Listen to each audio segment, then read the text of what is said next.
We're witnessing a slow yet steady conversion from physical media to digital. Over the past decade, we've seen movies, television, music, and even books begin to be primarily consumed via digital avenues. iPods made way for Spotify and Apple Music, DVD box sets from Best Buy fell to Netflix, and hardcover books now compete with Audible and Kindle devices. It would seem now that the realm of video games is inching ever closer to this outcome as well.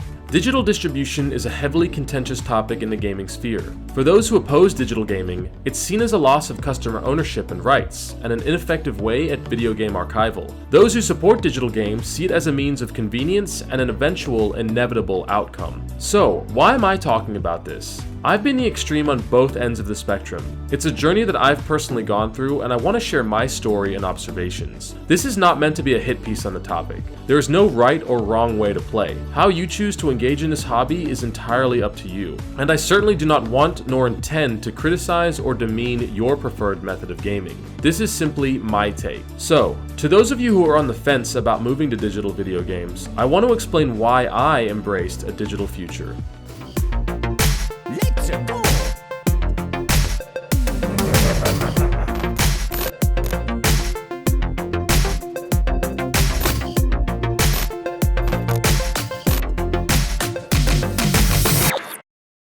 There was once a time when I was an adamant proponent of physical media. You would never have seen me buying a digital game over a physical copy, ever.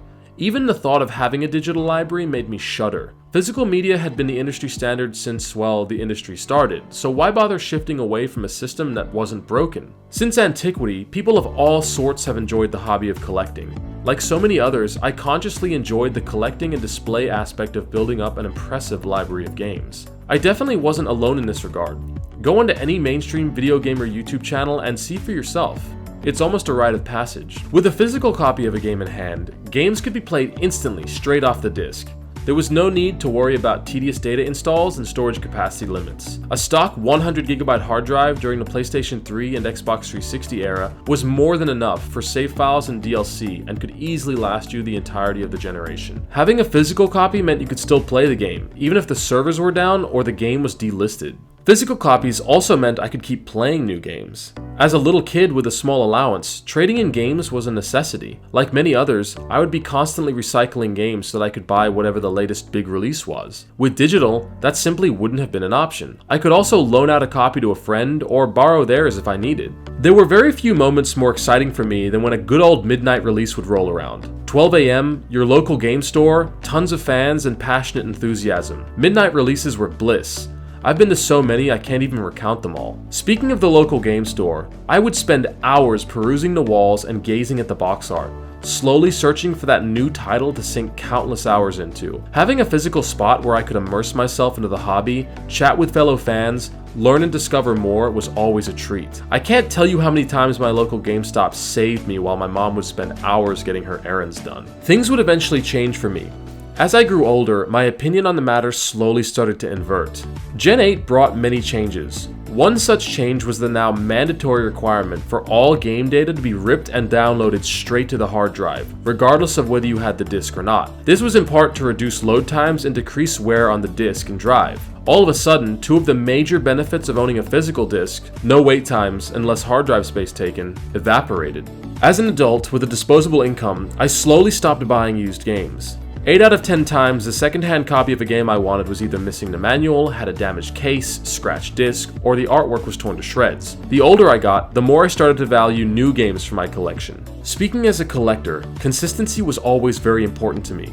An aspect that slowly soured me from physical games was the trivial and annoying printed stickers, banners, and labels that started to pop up on certain games. You know, the ones like Walmart exclusive. Finding a bog standard version of a game with no BS on the key art started to become way harder than it should have been. I travel a lot too, and seeing the different rating certification logos on my games was a nuisance. As my collection grew and became more unwieldy, every few months or so, I would comb through and select a bunch of titles that I was certain I would not play anymore, and either trade them away or sell them. One pattern that I began to pick up on was just how little resale value most games actually had. Consumer disinterest and market oversaturation was always a serious issue, and even when selling directly through sites like eBay and Craigslist, I'd realistically only net a few extra bucks over what my local video game store would offer, if that. The time and effort required to sell on the secondhand market just wasn't worth it, and I began to ask myself, why bother? One life lesson you always learn the hard way is that you really don't get a good sense of how much stuff you have until you have to pack it all up. I've moved around a lot in the past 5 years,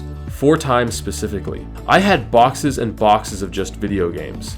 It became very overwhelming very fast. My desire to accrue more and more declined, and I began to appreciate the concept of a weightless digital library. Finally, there was the simple convenience factor. Not having to gas up the car and drive downtown to pick up a game became a more enticing option for me over time. I started to question myself as to why I was okay with digital music, books, and movies, but not games. Was it nostalgia or just a fear of the unknown? I didn't have a good answer.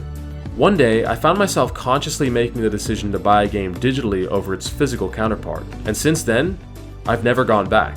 I once worried that I would regret my decision to start primarily buying digital games, that I would find no satisfaction in collecting anymore, and that it would demean my favorite hobby. Surprisingly, however, I was wrong, and I've never thought twice about it. Even though I may have swallowed the digital-only pill, I'm still able to support and patronize my local game store. It may ultimately be redundant and contradictory, but when a new game releases that I'm interested in, I'll usually go and pick up a digital code card. Pleasantly, I've also found that my collecting days are far from over. Despite my initial fears, I love building and curating my digital library. It's clean, consistent, and I can organize it until my heart's content. You've heard me share some of my pros when it comes to buying digital, but I do think it's important that I share 2 of the major cons that have negatively impacted me by strictly purchasing digital games. Naturally, with more digital content comes the need for more space. A secondary external hard drive has been an absolute must for me this generation, and I think I'll need more down the line. Dishing out extra cash for expensive hard drives is upsetting. While most physical games drop in value very quickly after release, digital games see no such devaluation. A game that reasonably costs $20 at GameStop can still run over double that online. I'm sometimes forced to wait for an online sale because I refuse to spend full MSRP on a 2-year-old game. So guys, what's your take? Where do you stand? Do you prefer digital, physical, or perhaps a mix? If you have any stories you'd like to share, please write them in the comments. I'd love to read them. Catch you on the next one.